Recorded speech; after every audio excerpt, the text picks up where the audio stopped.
Vavasvat Manu and Maharani Shraddha remained childless for a long time. According to the advice of Maharshi Vashisht, Manu and Shraddha decided to worship the twin gods Mitra Varun to get the boon of a child. It was under the patronage of Vashisht Rishi that Manu conducted the Putreshti Yagya. Manu had wished for a son from the gods Mitra Varun who could inherit his kingdom, but destiny had different plans. During the Yagya, Devi Shraddha wished for a daughter in her mind. Devi Shraddha gave birth to a daughter who was named Ila. Although both were happy as their desire of having a child was fulfilled, but Manu still desired a son.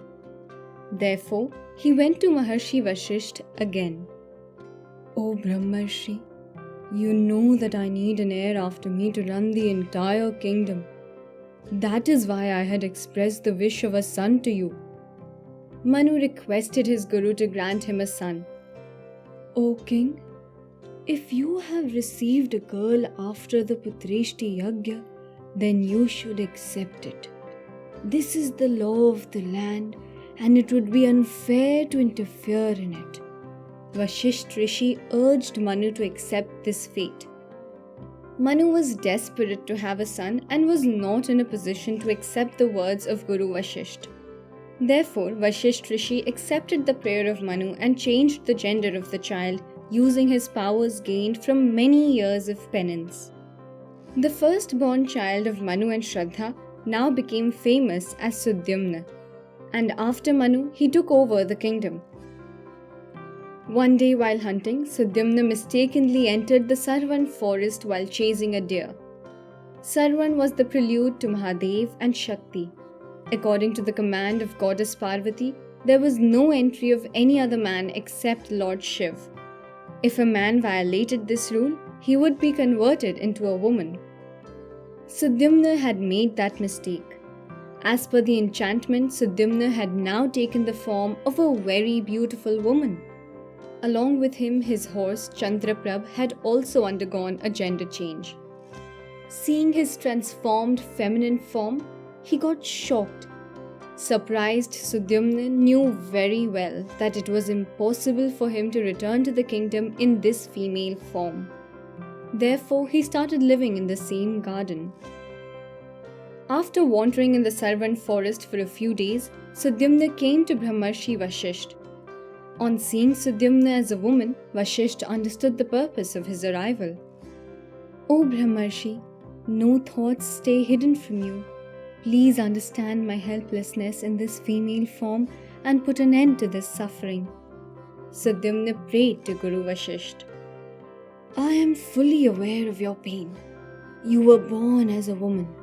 Your female form was guided by destiny, but your father violated the rules of creation after your birth and insisted on changing your gender." Vashisht explained to Sudyamna his birth story. "O great saint, kindly turn me to what I was, a man. It does not matter what I was before, because I have grown up as a man. I request you to use your powers to turn me into a man." Sudyamna requested while pleading. "It is impossible to do this. It is beyond my ability to go against the wishes of Ma Parvati and Mahadev. I ask you to seek blessings of Mahadev and Devi Parvati, as only they can relieve you from this suffering," Vashisht Rishi suggested. According to the advice of Gurudev, Sudyamna, while meditating and chanting the name of Mahadev, immersed himself in penance. Pleased with the devotion of Sudyamna, Mahadev appeared to him. "O Mahadev, O Ashutosh, accept the obeisance of your servant. Bhagwan, I entered the Sarvan forest under the guise of ignorance. I pray for forgiveness for my mistake. O Neelkant, grant the former form to this devotee, O Mahadev." Accepting his mistake, Sudyamna prayed to Shiv. "Sudyamna, Devi Parvati is the dearest to me in the whole world. I cannot abate this punishment established by her, but I can change it as I am satisfied with your devotion. Mahadev said to Sudyamna, "As you command, O Ishwar." Grateful Sudyamna said while bowing to Mahadev, "From now on, you will take the form of a man and a woman in every 1 month's interval. 1 month you will remain as Sudyamna, and the second month as Ila." Mahadev blessed Sudyamna by saying this. After a few days, when Ila was taking a bath in a reservoir, Chandradev's son, Budh, visited the very place at that time. Budh was fascinated by Ila's beauty and wanted to know everything about the feminine form of Sudyamna. Budh was also born from the illicit union of Tara, the wife of Chandradev, and Devguru Brihaspati, and hence Budh had to lead the life of a Kimpurush according to the curse of Guru Brihaspati. That is why Budh felt that Ila was the only one in the whole world that could complement him. Hence, Sudyamna in the form of a woman and Budh decided to get married. After marriage, Ila started spending time with Budh. 1 month as Ila, she would enjoy marital life, and in the second month, as Sudyamna, he studied the Vedas and the Dharma Shastras with Budh.